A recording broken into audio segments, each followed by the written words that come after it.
Good evening, everybody, and welcome back to Canon Chatter TV, as always, with me, Stephen. And unfortunately, tonight we are not joined, as always, by Granville. He has had a little bit of car trouble and has not made it back to London in time to join us. But that's okay, because we are joined tonight by Keith Yates, a very passionate Arsenal supporter. And it's great to have you along, Keith. How are you tonight? I'm good. Thanks, Stephen. Thanks a lot for inviting me along. It's a blast. No problem. We're really happy to have you with us. So quite a lot to cover off. Obviously, we had a game yesterday. It's sometimes a little hard to remember that we have games that aren't important. With obviously the Europa League coming up on Thursday night again, and everything else that's going on with the Cronky out movement and things like that. So we will touch on the game, and obviously there's loads of other stuff we'll talk about tonight. So with that said, we'll roll the titles and we'll get into it. Arsenal have gone through an entire league campaign without losing. The first time it's happened.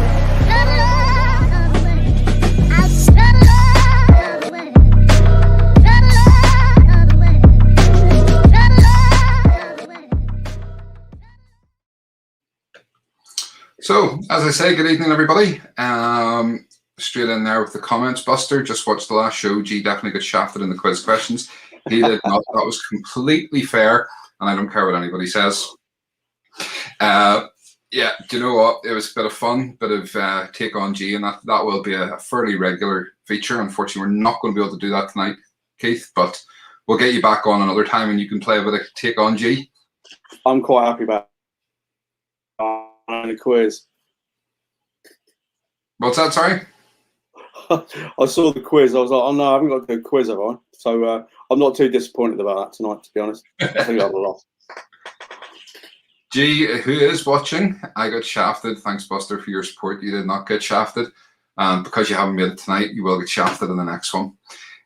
Chris, hi guys. Hi, Chris. So, Keith, welcome to Canon Chatter TV. It's great to have you along. Obviously, some people will know you from Twitter. And you did your first little video the other night and uploaded that, and it was great to see some of your feelings about the club.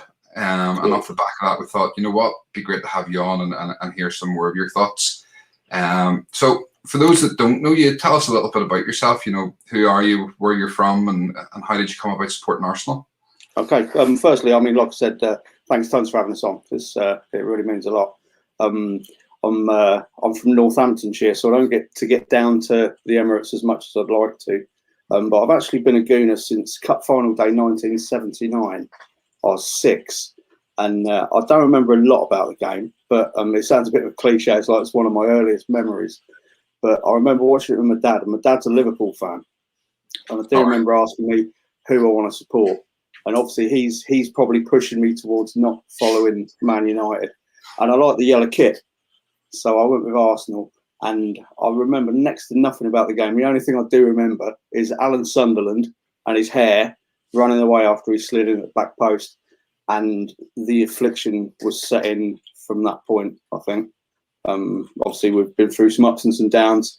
I remember actually watching another game with my dad exactly 10 years later, the Anfield game, and he was not happy at the outcome of that, but that was a mad night. Really enjoyed that a lot. Yeah, just been through the ups and downs ever since, and you know, we're still here. Excellent. That's my story as an Arsenal fan. Yeah. And you obviously you've quite a few shirts and stuff there in the background, and you know, things like that. So I mean, there's a few there. Yeah.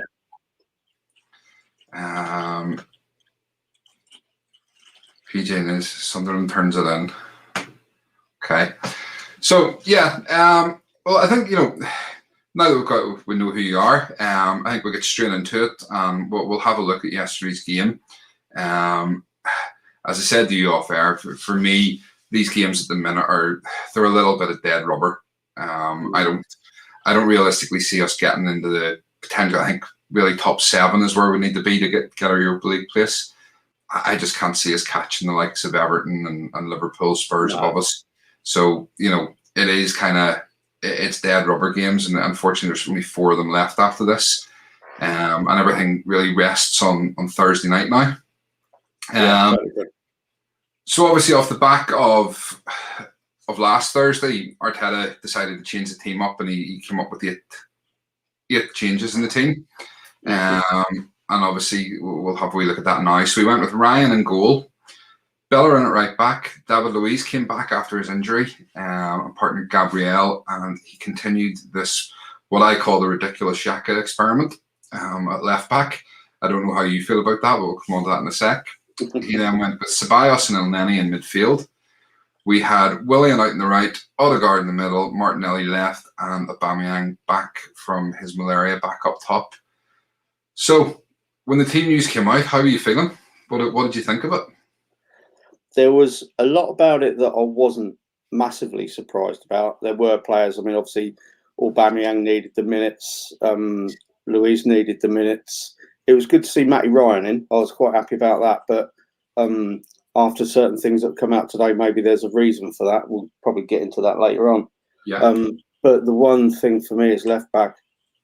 It's like, I was hoping that he was going to try something different tomorrow to give us a sign. Or sorry, try something different yesterday to give us a sign that there might be something different coming Thursday night. The fact that he's put Xhaka back in there worries me immensely, because I've got a horrible feeling he's going to be putting him back in there Thursday night. I don't know what your feelings are, Stephen, but the rest of it, not massively surprised. Great to see Martinelli starting, and he proved his worth massively.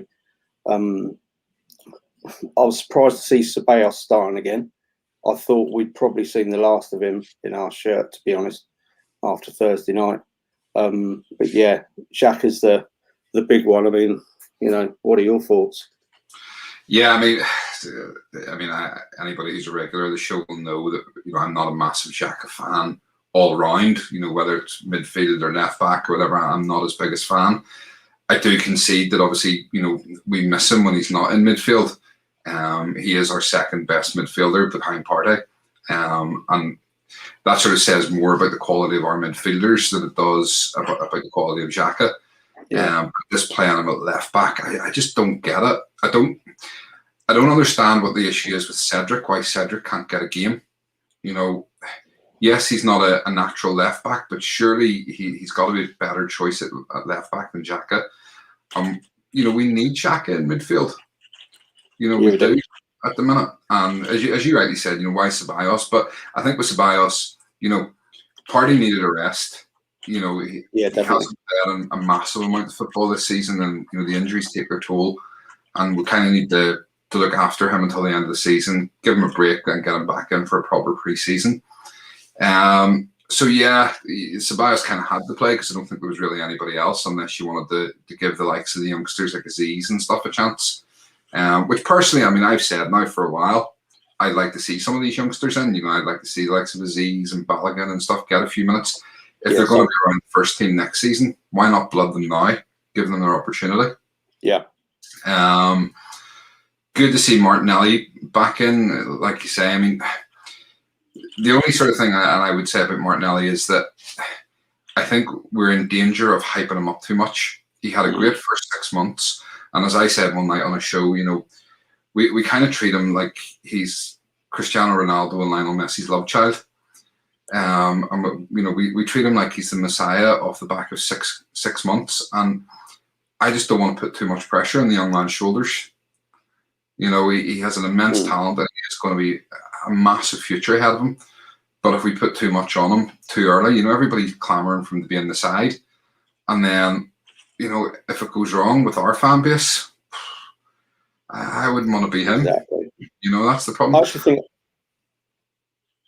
I think Arteta's done quite a good job of protecting him, to be fair. Like you said, there's been a lot of clamour for him to be in the side, and everyone's got these high hopes of him. But if he'd have put him in games, maybe Everton, the Wolves games, Villa, anyone like that, and he'd struggled, the pressure is straight on his shoulders. So I think he's probably not done too bad to protect him. He has a lot of areas to work on. For me, Martinelli's great with the ball. He's great with defenders, and he has a natural instinct for goal scoring. But his ball retention isn't great, in the sense of he gives away a lot of passes. And and that's something he needs to work on, and maybe just needs a wee bit to be more clinical on. Yeah. So yeah, I mean, overall, team-wise, I wasn't that bothered by it, because as I say, pretty much a dead rubber. As you say, great to see Matt Ryan in goal, and I think overall, a clean sheet. The three games that Matt Ryan's played for us, I think he's been grand. Yeah, I've seen no problem at all. Yeah, the first game he played, conceded within the first couple of minutes, but other than that, was great. The second game, it was a penalty that he conceded.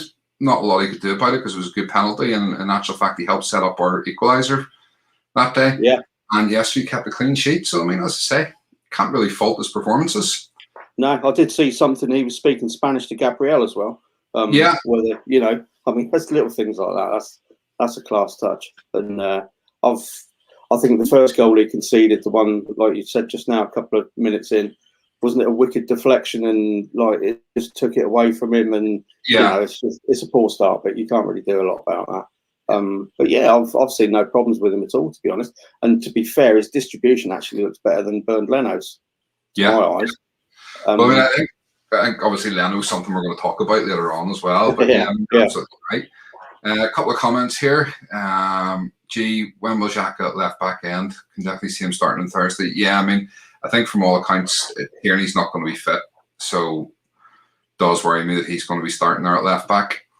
Hi Keith, doing great on your debut. Thanks, mate. Chris Ceballos played because he's out on Thursday, so kind of made sense given party rest. Yeah. Ryan, until Tierney is fully fit, unfortunately, yeah, I think that's going to be the case. Great thing about Martinelli is that he gives his all. I agree with Keith. Arteta probably doesn't start him as much to protect him. I agree, Ryan. Cedric situation is baffling. Mali has been solid, Stephen. You're right. I know. I'm always right, Granville. Buster, I agree. Ryan has been good, but better goalkeepers out there for us to go and get in the summer. Absolutely. And, Buster's kind of our authority on goalkeepers on the channel. Right. So we bow to him whenever it comes to the stats and things on goalkeepers. So, I mean, it didn't take long for us to get amongst the goals. I think, it was 5 minutes in. To be fair, they weren't offering much. We had most of the ball, and it was fairly clear that it was going to be either a comfortable win or it was going to be one of those afternoons where we dominate possession again and can't finish. And obviously Bellerin got the cross in. I said yesterday Xhaka sort of fluffed his lines a bit because he swung at it and I think it came off his foot and went backwards, and Elneny from the edge of the box had a good shot and the keeper couldn't do anything but parry it into the net. How are you feeling at that moment? Do you know what? Mo Elneny is one of those players, I want him to do well. He seems really likeable and he'll do whatever's asked of him. He's just one of those, he's just not quite good enough. He may well be retained as a squad player, and the goals that he's scored, they're normally special. He's not, scuffing one in from 6 yards out. He's not got many, but it's normally a banger in the top bins. The strike yesterday, wasn't a lot wrong with it. I think probably the keeper could have done better, but you kind of saw what it meant to him. Even though it was, we've agreed it was a dead rubber of a game. There wasn't really much to play for. But I like the guy. I don't think he'll probably be there next season unless he's kept as a squad player, someone just to, just mess things up for the opposition last 5 minutes if we need somebody to be breaking things up. But I was very happy to see it go in, especially early on. So how many times have we gone behind this season, or we've had the best of the opening 20 minutes? We've not been clinical, and then we've got caught out. Like I say, it could have been one of those days where we could have won it easily, or we could have just got pegged back right at the end. And we've all been there so many times. Thankfully, it was the result went our way, and I wasn't even bothered about points yesterday. To be honest, it was all about the performance and just getting a win in before Thursday night. I didn't see a lot wrong with what Elneny did while he was on the pitch yesterday. And like I said, it was nice to see him get a goal, to be honest. Yeah, no, absolutely. I mean, for me, El Nene's one of those ones. He shows a lot of passion. Yeah. But I don't think he necessarily has the quality to back it up. I wouldn't be sad if he's not here next season. But at the same time, if he is, as a squad player who gets the odd game, fair enough. You know, there's worse squad players we could have, but yeah, I'm not that bothered with him, to be honest. As you say, it was great to see him get a goal, and you could see how happy he was, how passionate he is about the club. But we do deserve better players. Yeah, we do. But yeah, you're right. I mean, absolutely. It was, as I already said and you said as well, you know, it was one of them games you're kind of going, we need to get an early goal. The points didn't matter, but for me, we needed a result. We needed a performance. And whilst it's probably not going to be a lot of these players playing on Thursday night, it all helps towards the squad sort of motivation and the squad happiness. You know, getting a goal early, getting a result, keeping a clean sheet. You know, even though it's probably more than likely to be Leno in goal on Thursday night, for the club to have a clean sheet, that's still a confidence booster for him. Absolutely, yeah. You know, and that's the thing. It's about the squad confidence.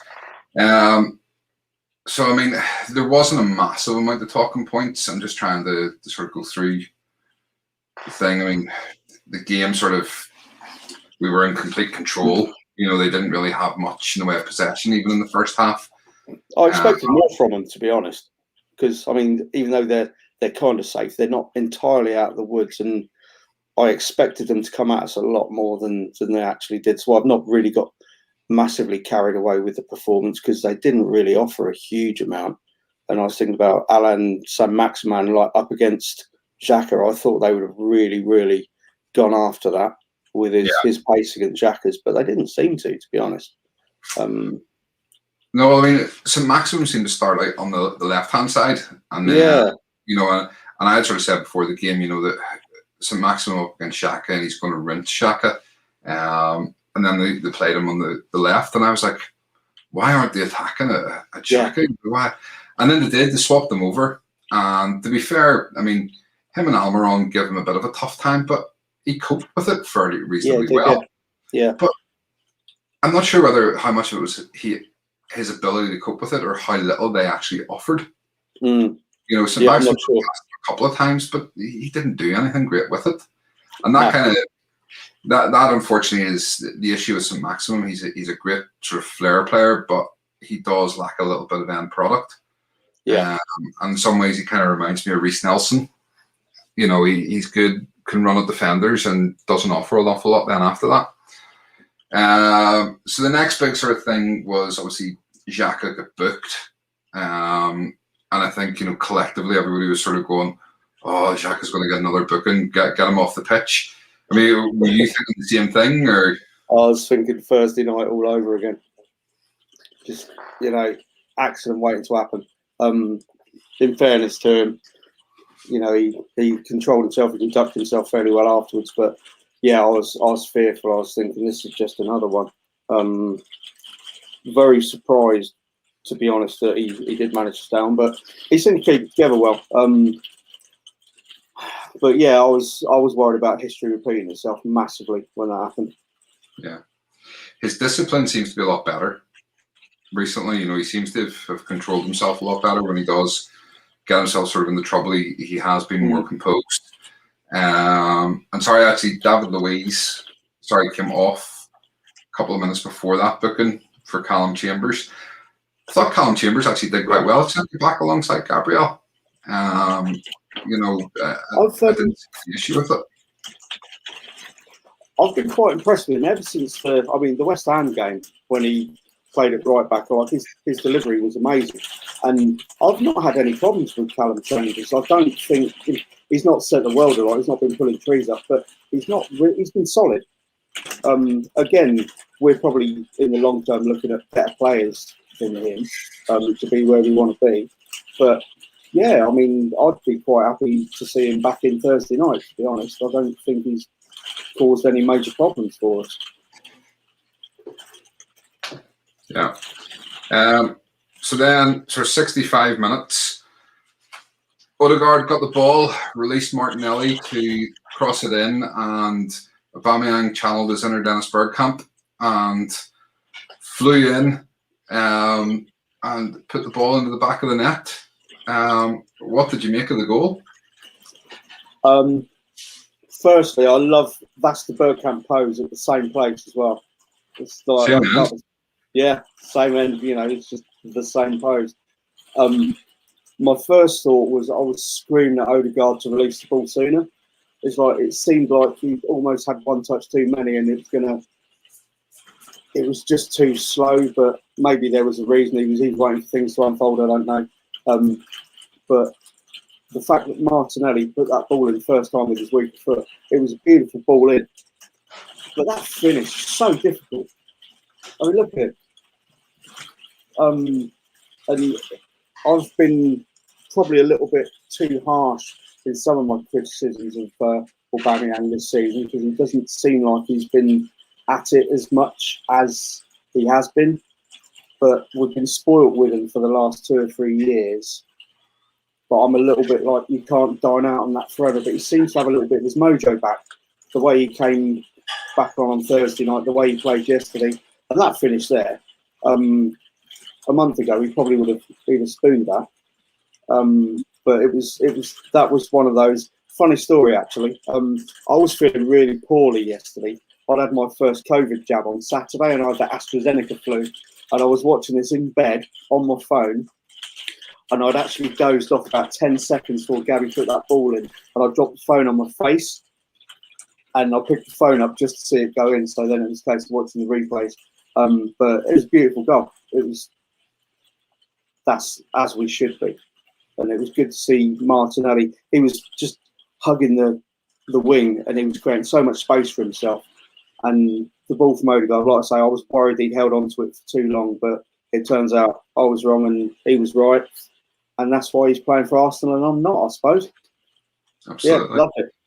I mean, the thing with that is, I mean, we can all be critical of Aubameyang, but it's only top quality finishers could score like that. Absolutely right.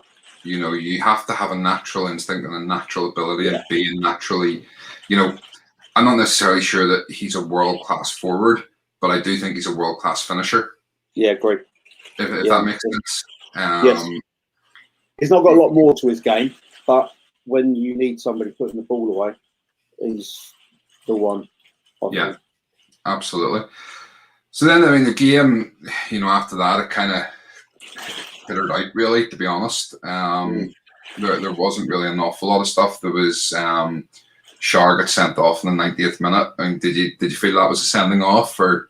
Nah, I thought it was yellow. Okay. His leading foot was off the ground, and maybe I'm a little bit old-fashioned.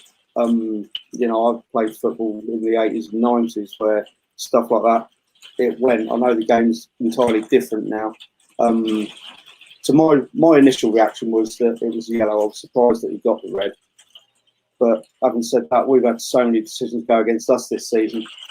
You know, you could argue that maybe Ceballos' second yellow in midweek probably wasn't a yellow. You know, who knows? It's just that was my initial opinion. It was probably a yellow. What do you think? Yeah, I mean, it was borderline. I can see why it was given, but I could see, you know, if it had been a yellow, I probably wouldn't have complained either. So yeah, I mean, it's like you said, it was like Ceballos' one midweek. I kind of felt actually Ceballos' second card was a bit harsh. I kind of think it was just where he was running. I don't know that he could have done an awful lot to get out of the way. So, yeah, it was. If it had been the other way round, I would have been complaining. I think that's what yeah, same. If it had been an Arsenal player being sent off for that tackle, I would have complained. So, yeah, it was one of them ones. I suppose the problem is there's so much inconsistency. You never know which way it's going to go, and I suppose that's a large problem that we've got at the moment. One ref would have given a red, another would have given a yellow, and then VAR may or may not have got involved in it. And who knows? Yeah. So that was it. Then the full-time whistle went. We got 3 points, 2 goals, clean sheet, and a reasonable performance. I mean, did anybody in that game impress you enough that you think, yes, they should actually be starting on Thursday night? What about the likes of Martinelli, man of the match performance? Yeah, I think I would start with Martinelli. I think we're going to have to start with Aubameyang because I don't see we've got any other fit options, and he's looking like he's getting back into that groove, so I would probably stick with him.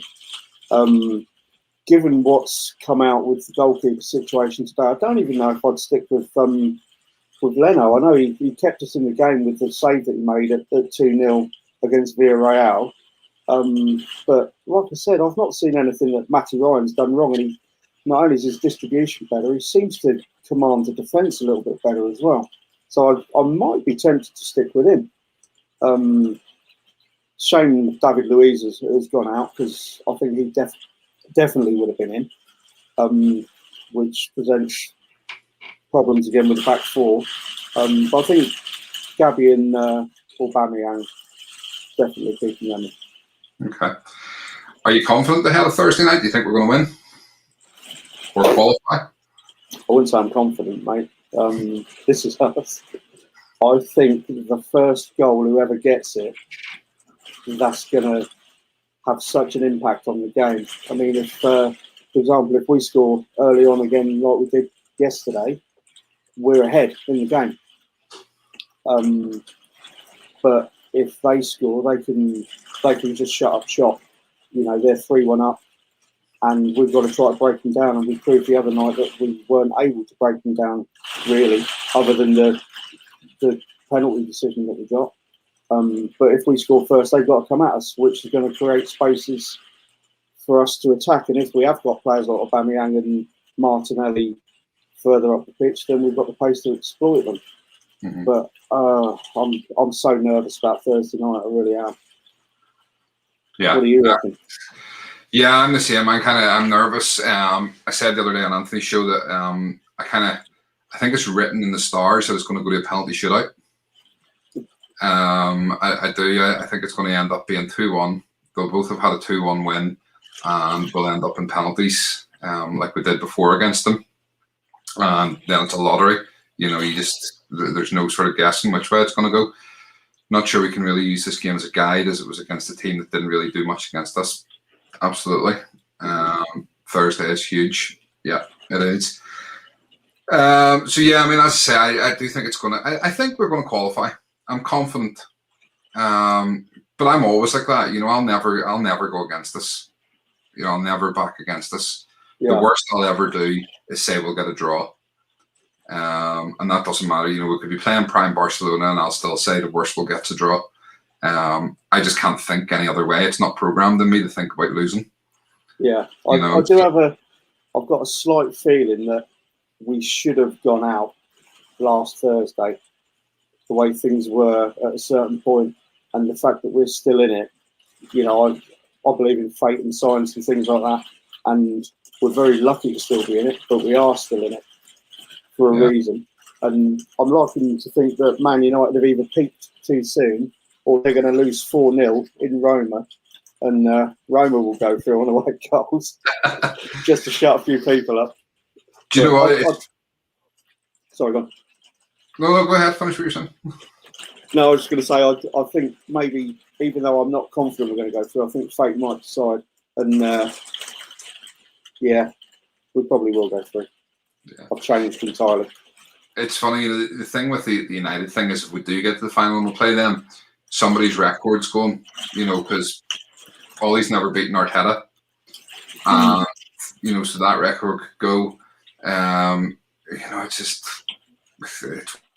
Well, I think if we get to the final, we'll win.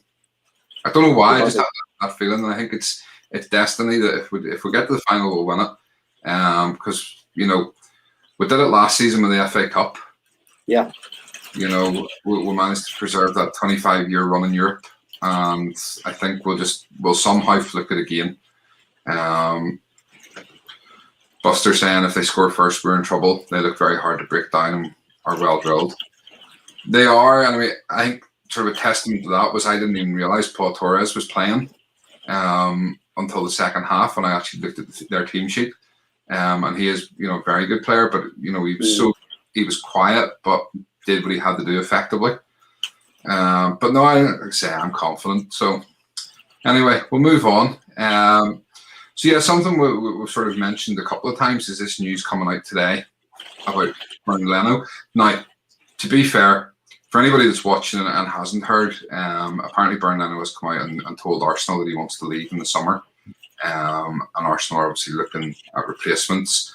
I've heard rumours of Szczesny coming back from Juventus, which I don't know how keen I would be. This, to be fair, as I say, it's not necessarily new news. I did hear this a few weeks ago that Leno had wanted to go. Issues with the goalkeeping coach and the fact that he hasn't managed to oust Manuel Neuer as the Germany keeper. He wants to move on and try to do that. For me personally, I've said this for a long time, I don't think Leno's the world-class goalkeeper we thought we were getting. He's a good keeper, but I don't think he's as good as he likes to think he is. He's good with the old Hollywood saves and things like that, but his distribution with his feet, and I said this even, when we had Martinez, I'm not advocating that we should have kept Martinez over him. I just think Martinez was better with his feet. And you always just felt that wee bit more relaxed with Martinez, playing out from the back than you do with Leno. So if he does go, I'm not going to be massively sad. I just worry that we're going to have to replace 3 keepers in one summer. What's your feelings on it? I mean, are you going to be sad to see him go? Not especially. I'm the same as you. I don't think he's the world-class goalkeeper that we were sold. I think we got rid of the wrong keeper in the summer. My honest opinion, I felt a lot safer with Martinez between the sticks. Again, his distribution was a lot better. You look at some of the goals we've shipped this season, Xhaka came under a lot of criticism. I think it was a goal against Burnley. As a goalkeeper, he could see everything when he played that ball. He should have just put his foot through it. I know we're playing the ball out and knocking it around in our area nowadays. Not something I enjoy watching, to be honest. But I personally, I would have kept Emi Martinez. But if Leno is going, firstly, I think the timing of the announcement is absolutely shocking. We're just about to be playing in a European semi-final, and I don't know where the news has come from, who's decided to release that. The timing's pretty poor. And regarding his replacement, I don't really know much about what Szczesny's been doing in Italy since he's left. If he's improved massively, then yeah, come on back. But it's not the sort of news that makes me pull cartwheels in my conservatory and say, yeah, let's get him. But I hadn't even really thought about what potential goalkeepers we might need should Bernd Leno decide to go, other than when I saw this news about 5 o'clock this afternoon. Mm-hmm. I don't really know. I don't know who I'd want to replace him. A couple of guys playing for the lower clubs in the Premier League have done well. You might look at someone like Nick Pope if we could get hold of him, but you'd probably be looking at 20-25 million for him now. He's in England regular. Yeah, it's just a bit of a. I'm a bit shocked by the timing of it all, to be honest. Yeah, I think so keeper wise, I mean, Szczesny's done all right. He has improved since going to Juventus. He kept Buffon out of the team for quite a bit, and that's no easy feat. Even given Buffon's 40 now, still a good goalkeeper. So he did keep Buffon out. Would I want them back? I'm never a big fan of bringing players back to the club. So kind of they've had their chance. They've been there. Even when Henry came back, I was a little skeptical of. He once was a great for us, and I don't want to see him fail. And I'm not saying Szczesny was ever great for us, but at the same time, maybe let him go. Couple of comments there on goalkeepers. As you said, Stephen, a lot to do in the goalkeeper position. Yeah, I mean, potentially, if Leno goes, then all of a sudden Matt Ryan goes back to Brighton. Runnerson's just not good enough. No. So obviously, all of a sudden, we need 3 goalkeepers. Buster, our goalkeeping authority, if we get rid of Leno this season, which we shouldn't, we need to bring in David Rea from Brentford. Yeah. For me, Rea is a good shout. Also, as Ryan's mentioning here, Meslier or Sanchez would be ideal in my opinion. I like Sanchez at Brighton. I think he's done very well since he's come into the team. Obviously, he pushed Matt Ryan out of the Brighton starting 11, and that's how we ended up getting Matt Ryan on loan. So he has played well, and if you look at where Brighton are, they'd be an awful lot worse off without Sanchez. He is a good shot stopper. Little bit suspect in terms of he can palm the ball out a wee bit, and you worry about where he's pushing the ball to. But he's only 23, and that'll come with experience. But I do think I think he looks like a real good player, real possible goalkeeping star of the future. So it's hard to know, but no, certainly. I mean, I'm not going to be overly upset if Leno goes. All right, let's move on. What else will we talk about? I think a big thing, before we sort of go into the actual squad itself and where you feel we maybe need to improve, we'll talk about this, man. What's your feelings on Arteta? Are you Arteta in, you Arteta out? Have you got splinters in your backside from sitting on the fence with him? Do you know what? I've been Arteta in since day one. I don't know what it was. When he did his first press conference, there just seemed to be something about him. And I thought, yeah, he's the bloke. And I've remained Arteta in. I've had lots of arguments with lots of people. And it's not that I'm accepting the mediocrity. I just believe in loyalty. And when I see somebody that cares, he does seem to really, really care. And I want him to do well. But it does seem like he's got this opportunity a couple of years too soon. He perhaps should have gone to a smaller club if he wanted to get into management and, step away from Pep. Maybe go to a smaller club where there's less pressure, earn some stripes there and then come in. And I think we probably offered him the job because he was the cheaper option of anything else that was out there at the time. Like I say, I've remained Arteta in, even with some of the mad decisions that he's made throughout the season. But the one Thursday night with the false 9, I don't recall us ever playing that formation. I may be wrong. If we haven't, to bring that in a European semi-final was just crazy. And I can't support him for doing that. I know that we wanted to, the way the European game is, you play more defensive in the away leg, especially if the away leg is the first leg. But there's lots of factors that are different this season. You're not playing in front of 50,000 fans who are basically being the 12th man. It's an entirely different arena this season. So I don't think we needed to play that defensively. And if we were going to play defensively, we needed some pace up front to hit on the counter-attack. That's the way I would play it in my simple brain. But the flip side is, I'm not Arteta out.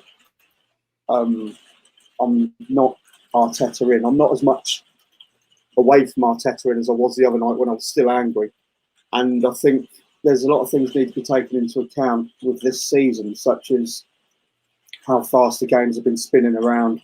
You look at the league table and everyone's beating everyone. Man City aside, it's been a really, really odd season. And you got no disrespect to West Ham or Everton. They've done really, really well. And they're up there and they're still in with a shout of getting in the Champions League spots.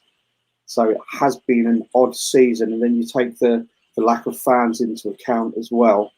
My honest opinion is he needs to be given another summer and probably until Christmas. If we can't see a real improvement in then, depending on whether he's backed in the transfer market in the summer. You know, they've got to get behind it. They can't let him just have 30 or 40 million to spend and expect him to turn things around.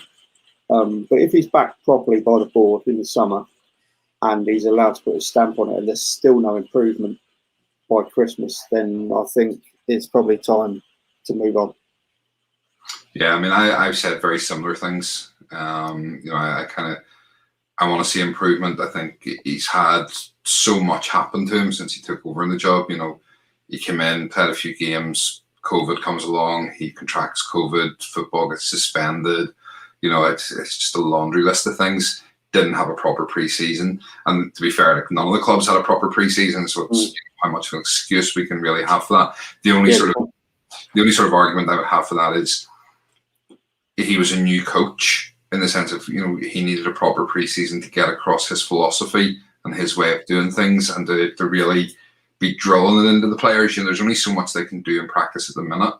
He needs that time to really drill in those ideas. And I think, to be fair, I've said this before, he's playing the system he wants to play, but he doesn't have the players capable of playing that system. Whereas towards the end of last season, he was playing the system that suited the players. Yeah. But he's been very stubborn this season, and I think it's been to his own detriment, you know, that he hasn't, you know, his own stubbornness has cost him in that way. And I think that's what's turned a lot of fans against him. That's a really good point. I also said that I think the biggest pressure he probably feels at the minute is the pressure on himself from the likes of Wenger and Pep and all, saying he's going to be a world-class coach. That is probably more pressure on him than there is from the board. And, you know, he knows he's not getting sacked. You know, I think that's the thing. But I think he feels that pressure to be that world-class coach already. And the only thing I would sort of say in response to what you were saying about, you know, he maybe needed a couple of seasons in the lower league or whatever, whilst I don't necessarily not agree with it, I would say, and I've said this before, Bobby Robson's translator did all right, and his first job was in Sporting, you know, and he went on a pretty successful career. Much as we might not like him, he did all right for himself, you know, having never had a manager before. So, yeah, I mean, I fluctuate with Arteta. I go from, you know, just get rid of him, get somebody else in. And it's part of the reason why we never come out on air straight after a match. We always do it the next night. I think that's wise. And it's because as fans, and especially it seems to be with Arsenal, we are a reactionary fan base. And we get caught up in the moment. And when you stop then to sort of reflect on things, your opinions change slightly. And that's, as I say, it's part of the reason why we never do these shows straight after. We always wait a day.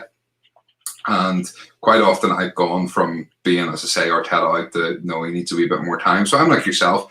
I think he needs backed in the summer. And it all depends really who's in charge, you know, whether he gets that back or not. But I certainly think by Christmas, if we're not showing big signs of improvement, then, you know, it's not going to happen.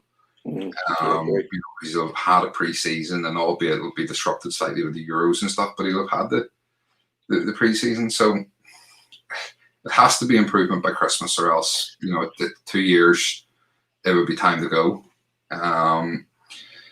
Question from G for you: does that change if we lose on Thursday, Keith? No. You're still happy not to give him the summer? Yeah, I think the Champions League qualification is all we've got now. The thing that bothers me is if we qualify, where do we go next season? I don't see us, unless he brings in 4 or 5 like proper world-class players, we're going to struggle in the Champions League. We need to be realistic about that. But it's a little bit chicken and the egg. We need Champions League to attract the sort of players that we want to attract. But then you got to get them to gel really, really quickly.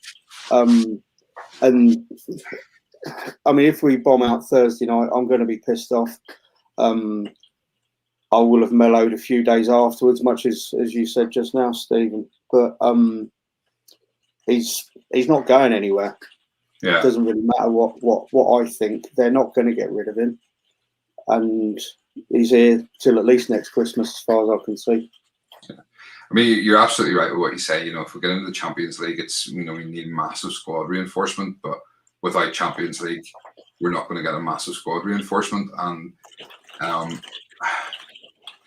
it's a tricky one. And I know you've got Raul or Sanielli and Vinay came out, what was it, a year ago now, and said, when Arsenal knock, it's a different knock. But for me personally, without European football, that knocks an awful lot softer. Yeah. Yes, we're Arsenal Football Club, and yes, we'll still attract big names and good players, but we're not going to attract, and I don't care what anybody says, we're not going to attract the top class players because they want to be playing in the Champions League. Yeah. Cool. So yeah, I mean, it's a difficult one. Martin is the guy that does all our overlays and graphics for the channel for us. So I think if we get taken over by Eck, Arteta will be replaced. That alone shows as a manager that represents how our standards have dropped as a club under the Cronkies. Yeah, fair enough. I think Martin is getting quite vocal now that obviously he wants the Cronkies out, and he's not necessarily the biggest supporter of Arteta at the minute. And it's understandable. I can see, anybody that is Arteta out, I can completely understand why. Yeah. It's a results-based business, and we're not getting the results. And so it is one of those ones. We need time to cool down. That is for sure. Yeah, you certainly do, G. Me and G quite often watch the matches. We'll have them on the TV, and we'll sit on this, and obviously just make it private so that people aren't watching, and we'll watch each other's reactions to things, and yeah, it's quite funny. Well, on that then, I mean, obviously we've talked about Daniel Ek there, potentially taking over. What's your feelings on the Cronkies and Daniel Ek and obviously the Cronky out movement and stuff? Where are you sitting with it? Cronkies have got to go. They've done. I don't see that they've done anything for this club. They may argue that they've bankrolled this and that. The big thing for me, and I'm sure I'm not alone here, this seems to be the crux of the problem. They don't seem to care. This is our club, and my concern when the European Super League thing was coming out, I was terrified that this guy here was going to end up doing the whole US franchise thing and moving us somewhere else. It may have started as the ESL, but it could have become the WSL.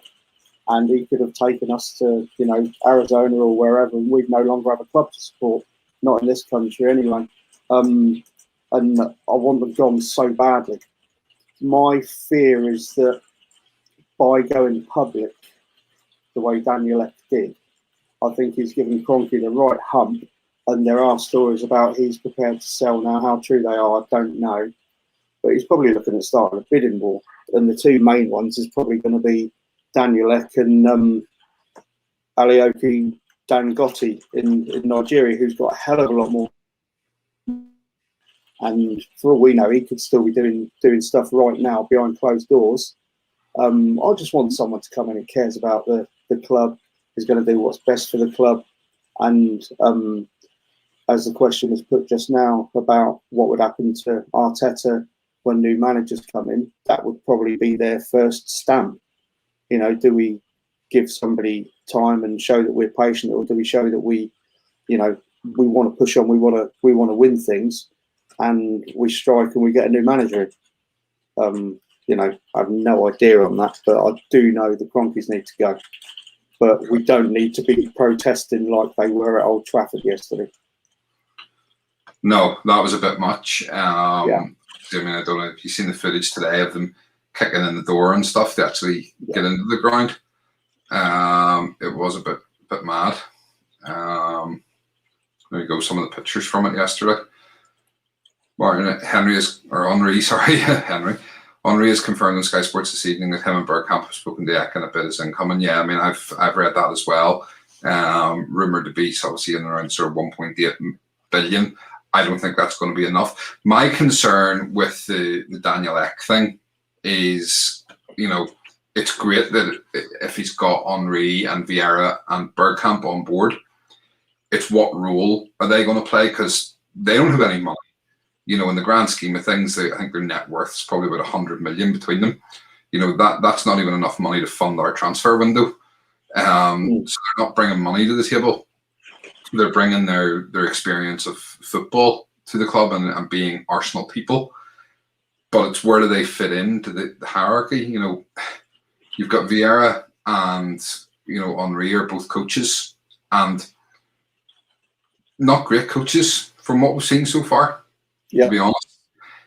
You've got Bergkamp, who's good with the sort of youth, and, you know, did well with the Ajax youth and stuff. And, you know, I'm okay with him potentially being involved with the youth. But I've said time and time again, and this goes for even if, you know, Daniel Ek doesn't take over the club, I do not want to see Patrick Vieira or Thierry Henry as manager of Arsenal Football Club. Because if you look at what's happening to Arteta, who is an ex-Arsenal player, but he's by no means a club legend, and look at how people are with him, you know, get him out, you know. I don't want to see that happen if Henry or Vieira fail to perform in the role. I don't want their legacy tarnished by coming back to the club as a manager. And that's my concern, is that if Daniel Ek does take over, where do they fit in? Because are they going to be happy, you know, having done all their... Because they're not going to be able to go and coach anywhere else, because it'd be a conflict of interest unless it's in a different country or whatever. You know, they're not going to be able to get a Premier League job or a job in England, or potentially even a job in Europe, competing against Arsenal, you know, if Arsenal are back in Europe. So, you know, are they going to want to be that heavily involved if it's going to then stop them becoming managers elsewhere? I just don't know. I'm hoping that their only role is to be a marketing tool. I'm not the same as you. I don't want to see any of those legacies tarnished by being the manager, because none of them set the world alight in management, and I don't want to see it. I'd like to think that, you know, the bronze statues outside the Emirates are there for a very good reason. What happens to them if Thierry Henry becomes our manager and he's even worse than Arteta's been, and he's getting the same stick that bloke's getting now? Don't want to see it till. Totally same page as you. Yeah. G then saying, this uncertainty about ownership worries me for the summer. If the Cronkies are open to selling, we can expect no incomings, maybe even big departures. And well, this is absolutely, you know, if they are thinking about selling, why would they invest any more money in the club? And it's kind of the same argument I made for, you know, everybody's saying obviously they didn't invest for 10 years and stuff, and it's only been since 2018 they've been sole owners, and before that, you know, nobody else, no other shareholder was putting their hand in their pocket and investing money in the club either. But from the Cronkies' point of view as a business, and this is me purely speaking from a business head, they're not going to invest money, or they weren't going to invest money to make the club, they're not going to spend their money to make the club more profitable and make it more valuable, to then have to spend even more money to be able to buy those last remaining shares. It was counterproductive for them to actually put money into the club. Whereas now they're the sole owners, will they then look to invest? But if they are then thinking of selling, why would they put any money in this summer? And I mean, Daniel Ek's come out and said he expects it to be a long, drawn-out process. Well, if that's the case, you know, he obviously has a feeling that there is a possibility they're going to sell, because he wouldn't be doing any of this if he didn't think there was a possibility they'll sell. So he's obviously got wind that they are potentially going to sell. And if that's the case, they're not going to spend money, and it could leave us in a really difficult position this summer. Yeah, it's actually a really, really good point. Ryan, Bergkamp should replace Bold. Yeah, I mean, much as Stevie Bold's a legend, I don't think the under 23s have not been performing as well this season, and there's a talented group of lads there, and I don't think he's done as much with them as he could have. Now, whether that's because, you know, Arteta's trying to instill his philosophy through that and Bold's not really getting it, I don't know. It's one of them things. We did have a guy lined up who used to work in the academy, who was supposed to be coming on and doing a few shows for us, but it hasn't come about yet. So we'd love to get him on and maybe get a bit more insight into it. Chris, they could come in as the same as Chelsea, have Peter Cech in that type of role. Yeah, but then, I mean, essentially, what is Peter Cech's role? I think he's more just, he's director of something or other, but I think he's just like a club ambassador, really, isn't he? You know, and what is Daniel Ek and you know, we're talking about Henri and Bergkamp and VRB and coaches and stuff. You know, do any of them have the business nice or the experience to be directors of football, to be negotiating transfers? And you know, the way Edu at least has a grounding in it. Whilst we might not think he's overly great at it, he has a grounding in it, and he's done that sort of role before, and he's got that little bit of experience. But I mean, if Ek comes in, does that mean Edu's out the door? It may well do. I mean, he's made some shockers, but he's done some, brought in Martinelli, but he's also brought in Willian. The jury's definitely out on that one. If you're looking at ex-players with business now, so you could probably look at Flamini. He's not done too bad for himself since he stopped playing. Maybe somebody like him might be worth looking at, or especially as somebody to contribute to, financially towards the takeover as well. Again, regarding the Bergkamp, Vieira and Henri, I really don't see where they fit in unless it is in a Petr Cech type role as a club ambassador. It seems an odd one to me, really odd. I don't get that one. My worry with the Flamini thing, firstly, Flamini's not worth anywhere near as much as people report. It's his businesses have the potential to reach that value. Okay. He's even come out and said, he's not a billionaire. It's just that the businesses he owns have that potential. My worry with Flamini is, even if he did have that money, if Flamini came in, does that mean we'd end up with Ozil at number 10 again next season? Because that's his best buddy. And that would be a worry. Don't want that. Arteta gets sacked and Ozil comes back in as player manager, number 10. If this is a long drawn out process, it does mean Kroenke sells. We have to manage our expectations for next season. Can see a similar league position. Yeah, I think whatever happens, the Kroenkes will allow us to spend any money we make, and I would imagine there is a transfer kitty there that they'll not say no, you can't spend that. I think there will be a budget for it no matter what. There will be a little bit of money set aside for transfers, and if we sell some players, we'll be allowed to use that money to bring players in. And that kind of leads us on to sort of our last talking point tonight. The squad. We've done a show on who we think needs to stay and go, but I mean, from your point of view, pick out a few that sort of need to be out the door this summer. All right, top of the list. Now, I like this bloke, and I saw his documentary on his recovery from his ACL injury. But Bellerin, he's got to go. Lovely bloke, but he's not good enough anymore. And he's at least 5 yards slower. If you look at the player that first burst into our team all those years ago, he's the quickest player in the Premier League. And you look at him now, he's like he's treading water. So he needs to go. I'm thinking probably, this is obviously depending on who we can bring in. We need to lose some numbers in the back four. You've got, I like Rob Holding, but I'm getting really fed up with how many times he gets out muscled in the box. He's a massive unit of a bloke, and he's being out jumped by Raheem Sterling and anyone else, and he's slow. So I'd probably get rid of him, and I'd probably, Ceballos is gone. He won't be staying. I'm fairly certain of that. Maybe El Neni will go, and I don't think this is not a choice of somebody I think should go. I think somebody who will go is probably Odegaard. I don't think we'll keep him. I certainly wouldn't want to see us pay 50 million for him when our kit is not going to be huge. If we can keep him for another year on loan, perhaps, that would be awesome. And Eddie Nketiah definitely got to go. He's not hitting the mark at all. As far as Reece and Joe, I think you'll probably see them go as well. Yeah.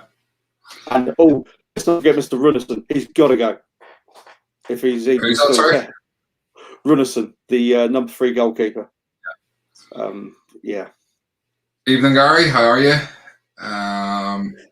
because I don't think Saliba wants to return to Arsenal. I have no indication to think that's correct. Saliba's an Arsenal fan. Yes, he was annoyed that he sent out on loan, but I think he admitted that it was the right thing for him.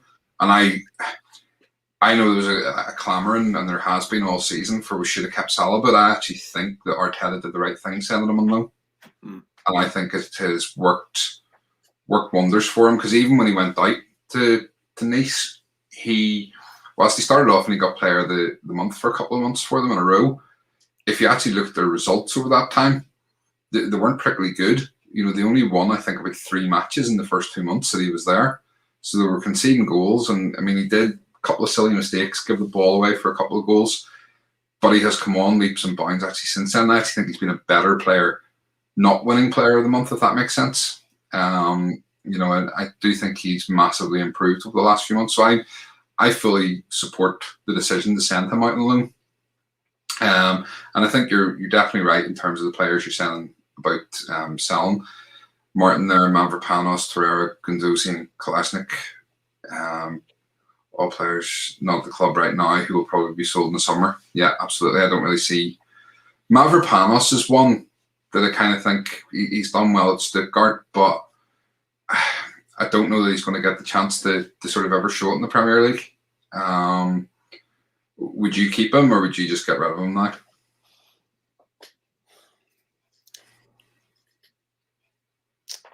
I think I would probably get rid of him as well. If we've got Saliba to come back in, I'd probably put my eggs in that basket as opposed to Rapinos. Okay. So, in terms of players in then, who would you like to see come in? Have you any favourites that you'd really love us to sign? And so, I mean, like Bellerin's gone out, who would you replace him with? And I still quite like Buendia at Norwich. He's coming up to the Premier League next season. I don't know, something about him. He's pacey, and I think he brings something else to the game. Also, you got Basuma. Rumours are that we're already talking about bringing him in for 30 million. I think we're missing a box-to-box midfielder. I know Arteta likes playing with the two central or the two defensive midfielders and a 10, but I like the thought of having a box-to-box in between, and Basuma seems quite good in that role. But this is, I don't know, I might get shouted down for this one. I think Emile Smith-Rowe has got huge potential as a box-to-box midfielder. He's over 5 yards. I mean, he's not like a Aubameyang quick, but over 5 yards, he's got that little burst where he can break the lines. His efficiency with the ball is unbelievably good for somebody his age. So I've wandered off a bit there, but talking about box-to-box midfielders. And regarding the central attackers, I mean, it's still up in the air what's going to happen with Lacazette. Is he going to stay? Are we going to cash in on him? If he goes, then we need to probably look for another striker. And you got the lad at Celtic, whose name I can't remember at the moment. Ward. That's the one. Yeah, who he hasn't had a brilliant season, but he seems to have again the potential. I don't know. What do you reckon? Yeah, I mean, I've said Edouard. I've been saying that since last summer. He'd be the one I bring in. I know there's the guy at Brentford, Tone, as well. Looks good. There's Patson Daka. There's another one we're linked with over at Red Bull Salzburg. I think he's at RB Salzburg. Defender wise, I mean, for me, Buendia is a good shout as well. I'm skeptical of him. I know he did well, but it's, will he make that step up? And my issue with him is he's 24 now, and he's never been called into the Argentinian squad. And I know they have some good players, but they're also very good at blooding their youngsters. And he's never had that opportunity. And that's my little concern with him, is he not seen by them as being and having that quality? And we need people with world-class quality, but I still would like to give him a chance. I don't think necessarily Odegaard is going to be there next season. I think Madrid from all accounts, want to keep him. Mm. The one for me, I really want to see Max Aarons. That's my right back choice. I want to see Bellerin go. Anybody who watches the show regularly will tell you I'm not a Bellerin fan. I personally nickname him Bella Bin. He's such a liability for us, unfortunately. And it is like you said. When he burst onto the scene, he put out Matthew. He came in as a replacement for Matthew Debussy, who we had just signed from Newcastle a few months before, and he came on because Debussy got injured, and he completely ruined Debussy's career. I think we seen Debussy play like once or twice after that for us before he left. Basuma, good shout. We're being linked quite heavily with Rodriguez at Betis, along with Fekir as well, the guy who was going to sign for Liverpool a couple of years back. So we're being linked quite heavily with those two. There's so many options. But yeah, it's nice to be linked with so many players. It's just whether we'll sign any of them or not. Okay. Julian Draxler, obviously. Yes, he's a free transfer. It would be delicious to bring him in. Chris saying, I've said for years we need a Lampard-type midfielder who can score 10 to 15 goals from midfield. I think this season has shown if Oba doesn't do it, there's not a lot of goals in the team from other areas. Yeah, I've said the same thing. If you look at actually the goals, where we've been successful over the years, we've had midfielders who can chip in with a few goals, even although I wasn't his biggest fan. Ramsey had a couple of decent seasons. But if you go back to the sort of the early 2000s when we had the likes of Robert Pires and Lundberg, even Mark Overmars when he was there, wingers chipping in with a load of goals. Vieira got a few, Emmanuel Petit got a few. We're not seeing that from the midfielders. At the minute when Partey goes to take a shot, you're kind of thinking, who's going to pick that up from the back of the stand? Yeah. So we do need midfielders who can score. Ryan, aren't we linked with Glenn Kamara as a cheaper alternative to Basuma? I have not heard that one. Have you heard that rumour? I saw something about that today, actually, but I've not really seen anything else. But yeah, I saw that one floating around. Which was I don't know. Is this Glenn Kamara from Rangers? Who used to be in our academy? Yeah. Right. Martin, Dowby will sign a striker when the sticking point for Balogun signing a new deal was playing time. Yeah, that's a fair point. My only thought with it is, I actually think that Lacazette will go, and I think Nketiah will go, which really leaves then Aubameyang and Balogun. Martinelli can play up front, but I think we need a third sort of top quality. Release from Reading would be a good signing. I'm pretty sure he has an 8 million release clause. Not familiar with him. Gary, Arsenal need a starting right back, central defensive midfielder, and their central attacking midfielder, reserve left back, and a striker. And hopefully Saliba comes back. And we need to hope KT and Partey can stay healthy. Yeah, Tierney's such a big miss for us. Not only his quality of play, but his passion and his enthusiasm. Just that winning spirit that he has. Being linked with Julian Brandt from Dortmund. Yeah, I've heard that one as well. I'm not against that. He's a decent player. We can go back as far as Van Persie or Sanchez. Even back then, if they didn't score, we had nothing in other areas. We need Grealish type, although his injury record would be a worry. Yeah, although not with this Brazilian physio that we have. It seems to get players back in record time. I actually said at the start of the season I thought he was going to be one of our best signings. We have a goal scoring midfielder, but he's playing for Newcastle. What's your opinions on Joe Willock? Would you keep him? That's a real catch-22 of that. Again, he's another one. I like him. He's got so much passion and commitment for the club. I'm not sure, because he doesn't really seem to have been given a run where he could get his confidence up, get rid of any ring rust and get comfortable in the shirt. What I've seen of him, he kind of blows a bit hot and cold, and looking at the goals he's got for Newcastle have been coming off the bench. The problem with that one is if somebody comes in and offers 20 million for a Joe Willock, you're probably going to take it, I would say. Yeah, absolutely. Okay. It's one I missed out there. Gary, did you talk about the supposed comments from Leno that he wants to leave? If true, I'm disappointed that Arsenal didn't sell him as they needed more money than them he could provide. Yes, we have already touched on that, Gary, so you're going to have to watch the whole thing again and make sure you watch from the start right to the very end and drop a like on the video. Okay.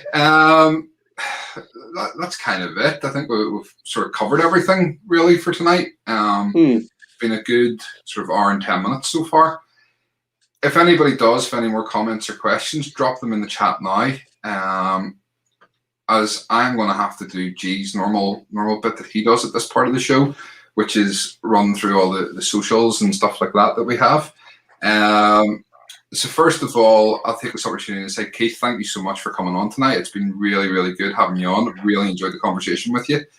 I'm definitely love to have you back on again. If anybody wants to follow you on Twitter or any sort of social medias or anything, how can they do that? Best way to get me is, as it says at the bottom there, you can catch me on Twitter or YouTube, Keith at Mad Rambling 1. I'll do a few bits and pieces on Facebook, but that's nothing to do with football, so there's probably no point looking there. Any Arsenal content, find me on Twitter at Mad Rambling 1. And Stephen, I'd just like to say again, thanks ever so much for having me on. It's been a blast, and it's my first time doing this, and I can't think of anybody else I'd rather pop my chat with. So thank you very much for that. I am going to take that as a compliment. Thank you. I'm glad you've enjoyed it, and I tell you what, you'll be in demand after this, definitely. Thank you, mate. Appreciate it. As we talked about earlier on, we all sort of support each other on these channels now, and I know the other guys will be clamoring to get you on, and definitely, you have to have some loyalty to us and make sure you come back on this channel again. Absolutely. I've got my small family that I stick to, and you guys are definitely part of that. So brilliant, no worries. Brilliant. So from my point of view, I need to just run through a few things. Firstly, I want to say thank you as always to our sponsor, the Matchday Shop, www.thematchdayshop.com. As I keep saying at the minute, if you don't want to put your money into the club, put it into Dan's shop. Loads of fantastic memorabilia on there, different Arsenal merchandise and stuff as well. Make sure and get on and check him out. The shop is open again. I'm not sure if he's still by appointment or not. I haven't actually asked him about that, but I know he is missing seeing faces in the shop. So if you get a chance, get down and see him. Okay. If you want to follow us, we are on Facebook. It's Cannon Chatter. We also have the Instagram account. It's Cannon_Chatter. We do have a Twitch account, which is Cannon Chatter. None of us really know how to use Twitch, so it's there. We stream on it. If you want to watch it on there, great. If you don't, I'm not really that bothered. If you do want to follow us, we do obviously have our Twitter accounts, which are our main sort of ways that people are contacting us. So we have the main account, which is at Cannon Chatter. Then there's my account, which is at SB Cannon Chatter, and then Granville's is at G Rants Arsenal. Not that he really deserves a shout out tonight, but we'll give him one anyway. Obviously, from our point of view, the most important thing is to make sure you subscribe to the channel if you don't already. Turn on the notifications and hit that like button on the videos. It all helps towards the algorithms and helps push our content out to more people, so that we can have more people come along and get involved in these conversations. Because do you know what? We do it for you guys. It's having news on and having the comments and stuff from you is what's make this all worthwhile. So last few comments then before we go, last few questions. We have G, great show guys, Stephen and Keith, you both smashed it, thank you. Chris, what do you think of this rumour that a section of fans are targeting Thursday night the same way the United fans did on Sunday, i.e. invading the stadium? Keith? UEFA don't need any reasons to give us a hard time after what's happened the last couple of weeks. If they do that, they'll probably turf us out, I would imagine. There's just no, don't do it. Ridiculous. Absolutely. Don't. If anybody is watching this and they're planning on heading down to the stadium, I have no problem with you being outside the stadium. I don't necessarily think it's the right night to do it. Players don't need any more distractions, but if you're doing it, fine. Keep it peaceful. Keep it outside the stadium. Don't be trying to get in. Don't be having a situation where this game is postponed or, called off because, as Keith rightly said, I don't think it would take much for UEFA to throw us out of the competition. Keith, absolute natural. Well done. Nice. Buster, Keith, awesome. I see you're getting all the love here tonight. Guys, what about me? Sorry. Martin, great show as always. Thank you. All right. Well, listen, if nobody else has anything else to add, again, Keith, thank you so much for joining us tonight. Thank you again. We will be back on Wednesday night with our preview show for Thursday night. Hopefully G will have sorted his car and managed to get back to London and be able to join us for that. Keith, pleasure. We will hopefully have you back on soon.